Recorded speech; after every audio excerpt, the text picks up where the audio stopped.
So we're here. This is my house. We moved here when I was 10 years old. Looks like a very friendly neighborhood. Mm-hmm.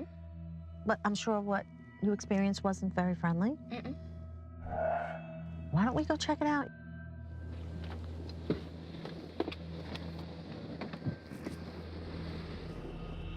You know, this is really pretty on the outside, but there's something up there that needs to be looked into. And I think it goes a little bit deeper than what you may even know. Okay. But I guess we first have to go in order to get up there, right? Yeah.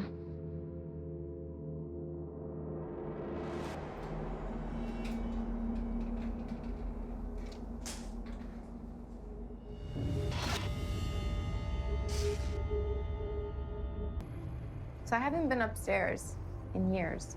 Really? Really, everything that was frightening was upstairs. And every time I come visit, I don't go up here. You don't? No, I don't.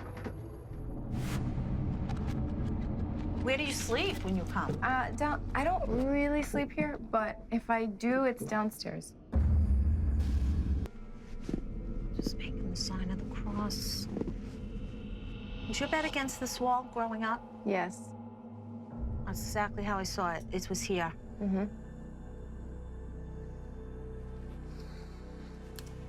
Oh my God. My leg is killing me. Something's like a trap or something is trapped onto my leg. I can't quite make out what's going on. If somebody's pulling their leg, chopping up their leg, because I feel like cuts on my leg. It's a gruesome thing. It's a gruesome feeling that I'm getting. I know the story. Do you want to know the story? Absolutely, I want to know. If it sounds anything like what I'm feeling, it's very uncomfortable. So the neighbor says that somebody was killed here, burglar. He was an intruder, and he was killed by a dog.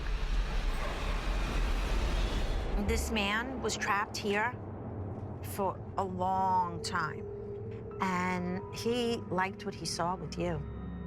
So he started following you. I gotta take a seat. My guides are telling me that, I'm hearing the name John, and they keep telling me the word authority. Now, authority to me is somebody of the law. So you better look into that dog story, because I can't believe I didn't see the dog. That's the first thing I would have seen, and I didn't. So I'm just a little, I'm not sure about that story. I believe you, that's what the neighbor said. It's just kind of not what I see.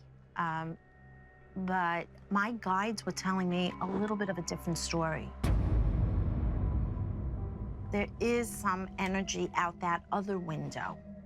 When you were growing up, who occupied that bedroom? My sister Lily. There is an energy of this man. I told you my legs are cut up, they're crushed. Something happened to this man outside, and he bypassed your sister to get to you, because you would be able to acknowledge him. He couldn't get your sister's attention, so he had to venture to the one that would see him and feel him, because you always had the gift. He was evil, though. Well, there's a really fine line between someone who's evil and someone who thinks they have all kinds of authority. Do you know what I mean? Like, this man somehow felt entitled to have revenge of some sort, or to get his closure. He died a violent death. He didn't expect to die. Not that night anyway. And for some reason, maybe he blamed the people who lived in this house.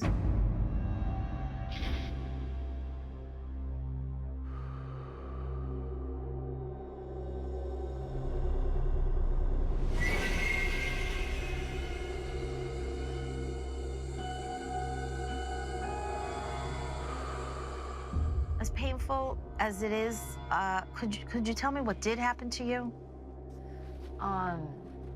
Sometimes I'd see a ghost in the mirror above the sink, and then one night, in the middle of the night, I woke up, and I just feel like something just pounced on my back. Literally just pounced and pinned me down and was holding me down, and I couldn't move. I was paralyzed, and I heard it hissing. It was like, and then I heard it laugh. And it was right in my ear, and I couldn't move. And I was trying to think, but I couldn't even form a thought. Like, I couldn't even get first syllable of a thought. Do you remember what was happening in your life back then? Like, either in your family or your life? Can you tell me? Why? Where do you get it? Because it's a correlation. Yeah, it is.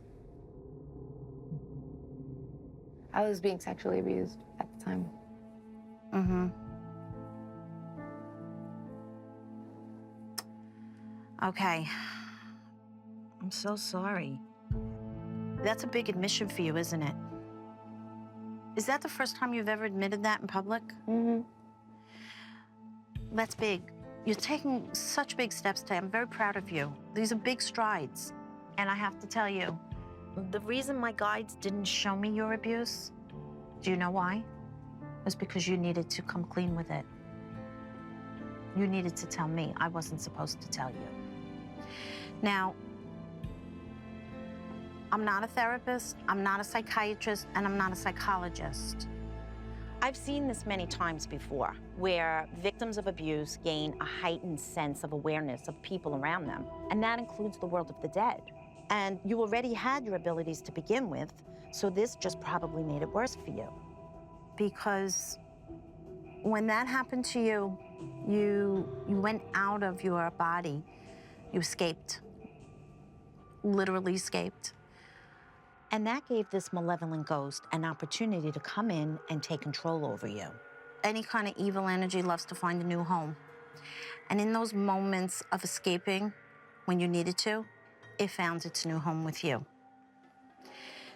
In a crazy kind of way, that whole like attracts like thing went on, where if something else can have its way with you, so can I. Now, did you have anybody come in this space and cleanse it for you after this? Mm-hmm. My mom brought some people over, and they prayed over me. And What kind of people? people from church, but it didn't go away. Well, I'll tell you, it did do something. It made a dent. It forced the ghost to take a step back and give you some space. Because I'm sensing that ever since that happened, this entity is waiting so close to you for another opportunity to take control. So I'm just trying to find out if this man with the legs, following me. This is what I'm trying to get to the bottom of. But like I said before we came in, I can't do this without your help. That's why my guide said, ask her what happened. It's very parallel. Because this is the start of accepting and acknowledging this is the start of your healing. That's why I asked you, have you ever told anybody like this publicly? Because you know who did that? The little girl Nadine did not do that, but the adult Nadine did.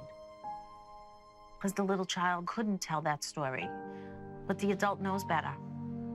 So that's why it's coming out, and that's what this correlation was. What I experienced here and what I experienced growing up was so isolating, and it was such a block of cement, and that has walked with me all of my life, that I feel like I'm a seeker, and I want to be happy, and I don't want to have that block. Like, I don't want to give people that. I want to give people the best of myself. So coming out and talking about it and just acknowledging it is a way that I can connect again with humanity. Do you know what I mean? Absolutely. Without holding this thing that not only am I embarrassed about, but kind of make fun of too. Do you know what I mean? And I've never really owned the whole of it, that it is my experience and it is part of my life, and it is the fabric of who I am, part of the fabric of who I am. And it's not part of who you are. It's part of what you experience. It is, and it also has shaped me. And so in rediscovering who I am, because I felt like I got stunted at that age, and I've been very angry with myself and the world. since then. And it may have been the combination Right. of both events that stunted you. And so, like you said, you weren't given the opportunity to learn about who you are. It's never too late. Right. You started your path to recovery already by confronting both of them here today.